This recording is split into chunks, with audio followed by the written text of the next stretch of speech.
આજરોજ પ્રતાપનગર હેડક્વાર્ટર ખાતે નિવૃત્ત પોલીસ કર્મચારી દ્વારા અમદાવાદ ખાતે બનેલ પ્લેન દુર્ઘટનાને લઈને શ્રદ્ધાંજલિ કાર્યક્રમ રાખવામાં આવ્યો। 2 મિનિટનું મૌન પાળવામાં આવ્યું અને ખાસ કરીને મોટી સંખ્યામાં શ્રદ્ધાંજલિ માટે જોડાયા હતા।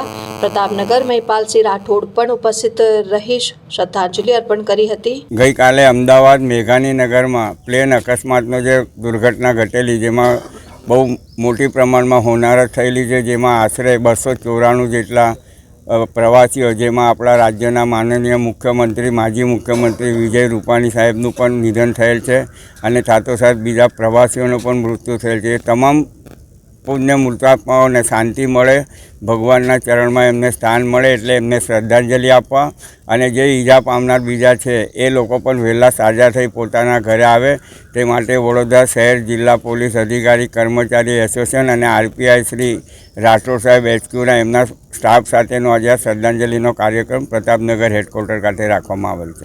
જે નિવૃત્ત કર્મચારી અધિકારીનું જે સંગઠન ગણ છે, એમને જે ગઈકાલે જે દુઃખદ ઘટના બની એ પ્રસંગને અનુરૂપ અત્યારે શ્રદ્ધાંજલિ કાર્યક્રમ રાખેલો હતો।